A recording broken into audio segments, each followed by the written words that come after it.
Hello বন্ধুরা, কেমন আছো তোমরা সবাই? আশা করছি সবাই খুব ভালো আছো আর আমিও ভীষণ ভালো আছি।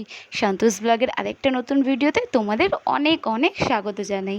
তো তোমরা আমার রিডিং শোগুলোতে অনেকই ভালোবাসা দিচ্ছ, সেটা আমার খুবই ভালো লাগছে। তোমরা এরকমই ভালোবাসা দিয়ে যাও। তো আমার পাশে সবাই থেকো, আমিও সবার পাশে আছি।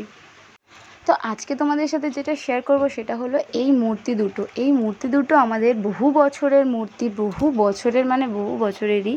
তো মূর্তি দুটো আমার কোনোদিনই পরিষ্কার করে হয়ে ওঠা হয়নি। কারণটা তোমাদের বলি।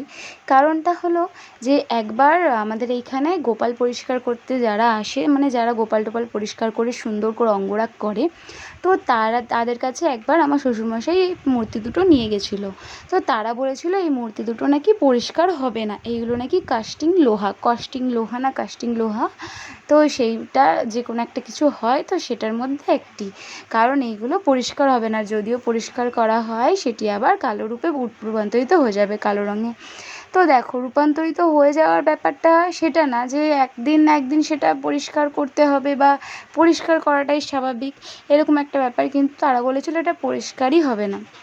তো আগে নাকি পরিষ্কার হতো বা সবাই পরিষ্কার করতো যখন আমার শাশুড়ি মারা জয়েন্ট ফ্যামিলিতে থাকতো। তো তারপরে যখন মা আলাদা হয়ে ঠাকুর দুটো নিজের কাছে রাখতো, তখন নাকি পরিষ্কার হয়নি, একবারও করিনি আমি। আর সত্যি কথা বলতে এখন করে খুবই উঠেছে ঠাকুরের অঙ্গরাগ করা, ঠাকুরকে পরিষ্কার করে ঠাকুরের সুন্দর চোখ নাক মুখ আঁকা। তো সেটাই আমি একটু চেষ্টা করে এই ঠাকুর দুটোকে এরকম সুন্দর করেছি। আর ঠাকুর দুটো তো দেখলেই তোমরা কেমন ছিল, তো সেই রকমই একটু ছোট্ট চেষ্টা করে ঠাকুর দুটোকে একটু সুন্দর করার চেষ্টা করেছি। আর এমনিতেও মা লক্ষ্মীর মুখ এত কালো ঘরে রাখতে নেই, তো সেই জন্যই আমি চেষ্টা করেছি, বলতে নেই ঠিকঠাকই হয়েছে, খুব ভালোই লাগছিলো দেখতে আগের তুলনায়। তো তারপরে বসে পড়েছিলাম এই আমার ভোলেনাথটাকে নিয়ে।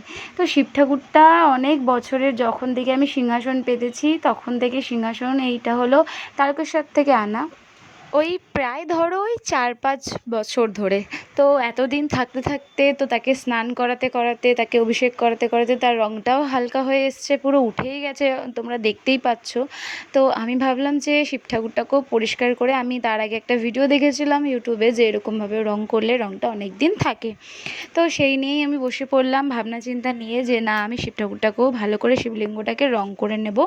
আর রঙ করা হয়ে যাওয়ার পর এটাকে তোমার একটুখানি আধ ঘন্টা মতো একটু ভালো করে শুকাতে দিতে হবে, যেহেতু অনেকটা মোটা লেয়ার দিতে হয় রঙটার, নইলে তো তোমার পাতলা লেয়ারে একদম পুরো সাদা হয়েছিল। তো তো সেই জিনিসটা খুব বোঝা যেত। তো আপাতত আমার শিবলিঙ্গটা রং হয়ে গেছে, তো সেটা আমি শুকোতে দিয়ে দিয়েছি। আর এখানে আমি নন্দী মহারাজকে নিয়ে বসে পড়েছি। আর নন্দী মহারাজের আমার একটা জিনিস জানো তো খুবই ভালো লাগে, যে ভোলেনাথের ওর এত আশীর্বাদ পেয়েছে, সবথেকে প্রিয় ভক্ত ভোলেনাথের নন্দী মহারাজ।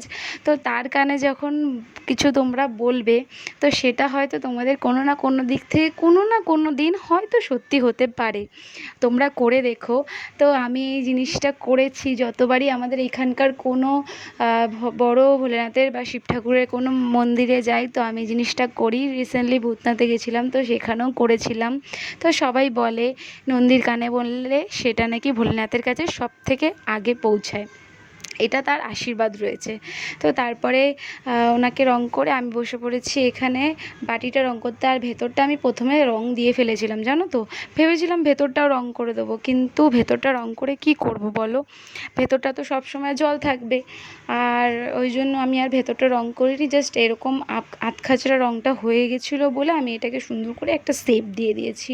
কারণ এখানে সবসময় জল থাকবে, আর ভোলেনাথকে তো জল ছাড়া রাখতে নেই, যেহেতু তিনি কৈলাসে থাকে, তিনি তো অনেক ঠান্ডা এতে থাকে, তো তার জন্য সবসময় তার কাছে একটু জল দিয়ে রাখতে হয়। আর তারপরে এটা শুকিয়ে যাওয়ার পরে আমি বসে পড়েছি চাঁদ আঁকতে, আর এইখানে ওংটা আঁকতে। সামনে ওংটা যেহেতু একটু খোদাই খোদাই করা ছিল, তো তার জন্য আমি ওংটাই এঁকেছি, নইলে আমার ইচ্ছে ছিল একটু ত্রিনেত্রটা আঁকার। তো তার জন্য আমি ওটা রাখিনি। ওটা কি বলো তো, আঁকলে না সামনে থেকে ফোনে যদি না বোঝা যায়, সামনে থেকে খুব একটা ভালো লাগবে না। তো যেটা ছিল আমি সেরকমভাবেই শিবলিঙ্গটাকে রং করে নিয়েছি। আর এই দেখো ঠাকুরটাকে পুরো, এই নারায়ণটাকে আমি প্রথমে ভেবেছিলাম যে গাটা পুরো হলুদ কালার দেবো, বাট ভাল লাগছিল না।